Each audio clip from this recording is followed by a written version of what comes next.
The day they took my son away. This is part 2 of Beneath the Lies, a mother's fight against the Irish justice system. This is the story of a mother named Nicola Fox. On the 23rd of June 2023, a 6-year-old boy was removed from his classroom at St Joseph's Primary School in Dublin.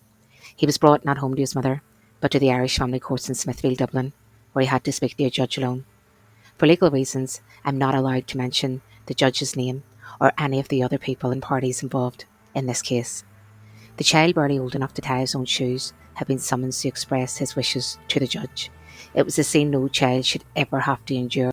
The child was confused and frightened and alone, and he was taken to a room in the Phoenix House Court building where he met the guardian ad litem, appointed to represent his voice. He had never met her before, despite Harry's mother's repeated pleas for her to meet with Harry prior to the court day. But the guardian ad litem refused. Inside that room, the child told the guardian ad litem what every person in his life already knew. He wanted to stay in Ireland with his mother. He was raised by his mother as a single parent since he was 3 months old. He was surrounded by devoted extended family members and doting grandparents. The child's life was in Dublin, full of love, stability and routine. His mother Nicola ensured that the child was involved in every hobby, including Gaelic, football and guitar lessons. The child's father lived in Manchester. The parents had separated 3 months after his birth.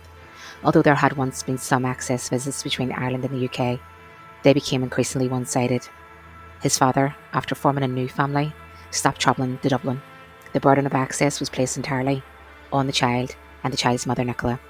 They were forced to fly to Manchester monthly. These visits caused great distress to the child. He was just 4 years old at the time.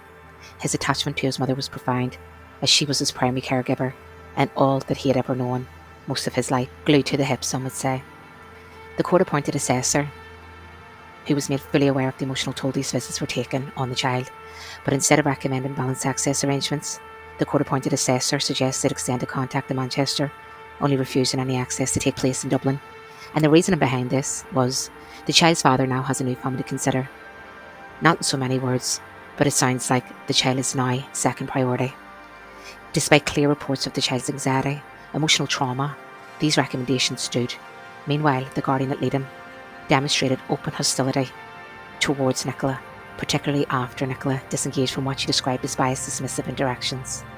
When the guardian ad litem finally took the stand, she confirmed to the judge that the child expressed a strong desire to remain in Ireland with his mother. But then, in a shocking contradiction, she added, "However, Judge, if you're considering transferring custody of the child to his father in Manchester, I suggest you do it now." And with that, the court ignored the child's expressed wishes. The judge, despite being informed of the father's history of domestic abuse and coercive controlling behaviour towards the mother, they ordered an immediate transfer of custody to the father. In a school uniform and clutching on to a football that was given to him by his grandparents for his birthday the day before, was taken from the courtroom surrounded by Gardaí. His mother was ordered to step away from the child because she was causing him distress. The child was screaming for her as he was handed over to his father he had not seen in 8 months. The court-appointed assessor and the guardian ad litem stood by and watched. His father ignored everyone and carried the sobbing child over the tram tracks outside the family court in Smithfield, Dublin, and straight into a taxi bound for Dublin Airport.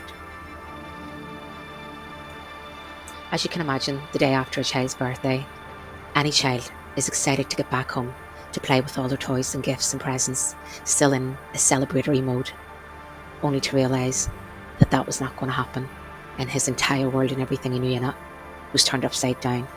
He was being taken away by his father that he had not seen in 8 months and brought over to a new family with step-sisters or brothers and a stepmother that he had bonded no relationship with to this point. They were strangers in his eyes. Everything he knew was in Dublin, Ireland. If you can imagine, a child is all the way over in Manchester. People have different accents, different cultures. It wasn't what the child was used to, and it was completely devastating for the child's mother. One of the Gardaí had to physically carry Nicola back inside the courthouse. The Gardaí said they were visibly disturbed by the scene. Her father, the child's grandfather, collapsed to the floor in grief. The child and his mother never spent time apart, except when he was at school. They were glued to the hip, so this separation was especially cruel.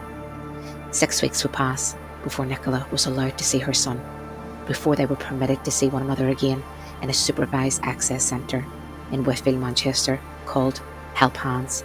These orders from the Irish court were condemned by the people of Ireland. They can't understand how a loving mother, devoted mother, could be treated in this way. Not allowed to see her son, and if she is, it's under strict supervision, as if she would cause any harm to her son. Nicola's whole life was based around her son. Her son gave her her life back. As we know by this stage, Nicola's love for her son is so strong that she wasn't going to stop fighting. She did appeal the decision. The case was escalated to the High Court, where a judge, who was known for his rulings on so-called parent annihilation, eventually stepped aside. Another judge upheld the original ruling. Throughout this ordeal, multiple experts, including the court-appointed assessor, who I cannot name for legal reasons, and the guardian ad litem, who I can also not name for legal reasons, appeared to work in tandem with the father, who paid the court-appointed assessor excess fees of €30,000 to produce reports that ultimately helped him gain full custody. These events took place under the Irish family court's notorious in-camera rule, with shields all involved from public scrutiny. As I've said before, this is part 2 of Beneath the Lies. There will be a part 3. I will give you an update. Nicola still remains in custody in Manchester. The support that she needs right now is from the GoFundMe page, which will be linked below. Thank you again. My thoughts are with Nicola and her son and her extended family.